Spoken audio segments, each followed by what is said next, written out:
Hi everyone, welcome to ATCEN Management Development Facebook. Now, for those of you who have attended my Stakeholder Management Workshop, this is a revision for you. For those of you who have never attended this workshop, well, take this as a short 3-minute learning.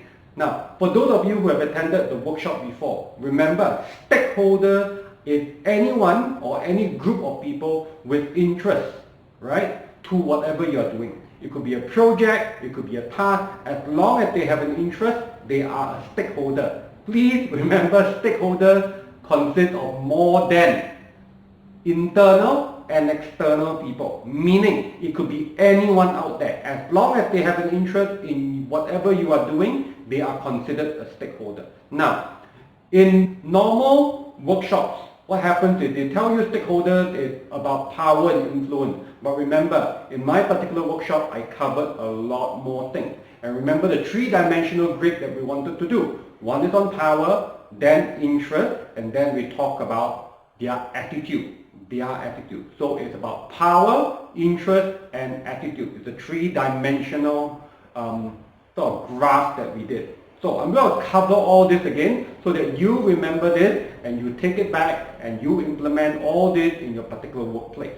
Okay? So very quickly, remember, right? I'm showing you exactly what we have done in the 2-day workshop in this very simple piece of diagram down here. And for those of you who are seeing this for the first time, take it as learning and you can ask me questions later on. So, stakeholder management. First thing you want to talk about is power. Remember, power is about hierarchy. This person or this group of people, how high up the hierarchy are they? Do they have a power to make and break your project? Because if they have the power to make and break your project, they are basically very high up. If they don't have that power, they are very low down.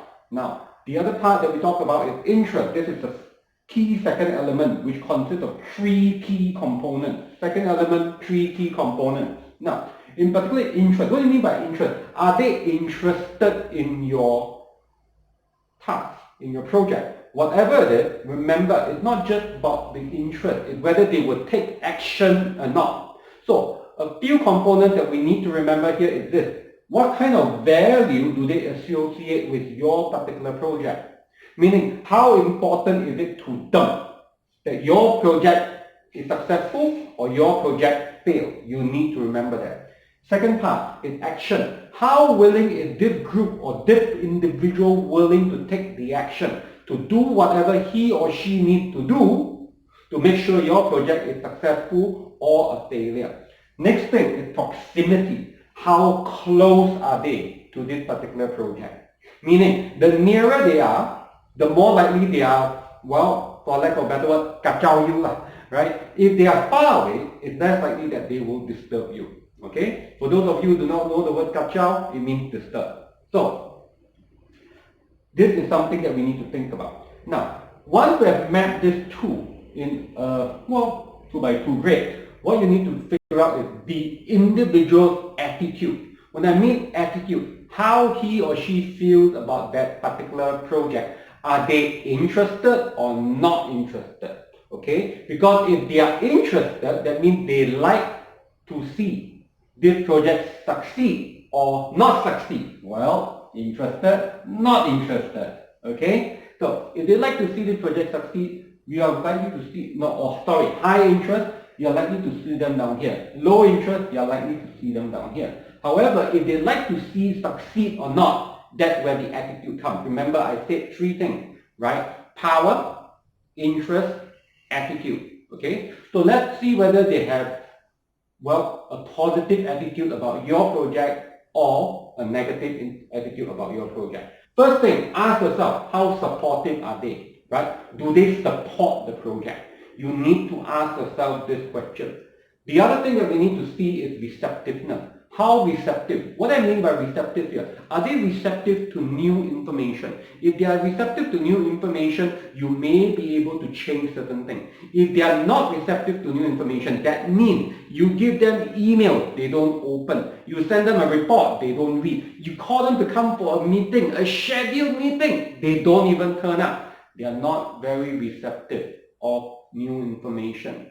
All this determines their attitude. Okay? If they have a good attitude about your project, great for you. You want them to be there. That means they are likely to say yes to a lot of things and they want to help you in moving that project forward. However, if their attitude toward that project is bad, meaning they do not want it to succeed, you will see a lot of obstacles, they will put lots of challenges in front of you, and you will need to work doubly hard on them to make sure it's a yes from them. Now, however, you must understand, and we will put everything into perspective now, very quickly. If they have very low power and low interest, usually you don't need to do too much with them. Right? Just keep them informed, just maintain where they are, it's fine. However, if they have high power and not very interested, and worse still, they are not very engaged by you, meaning they are not supportive, you may need to do something quick, fast, and keep them continuously engaged by giving them lots of information. If they are here and they are very supportive, great. If they are here and they are not supportive, you have a lot of work to do. High power, high interest, but always a barrier. Always no, but you really need to bring them to see a lot of value from this particular thing that you're doing, whatever project may be.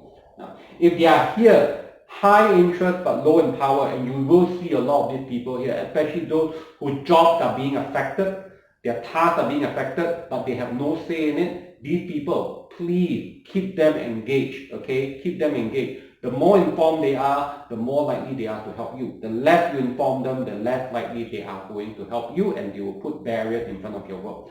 Last but not least, I've not forgotten this.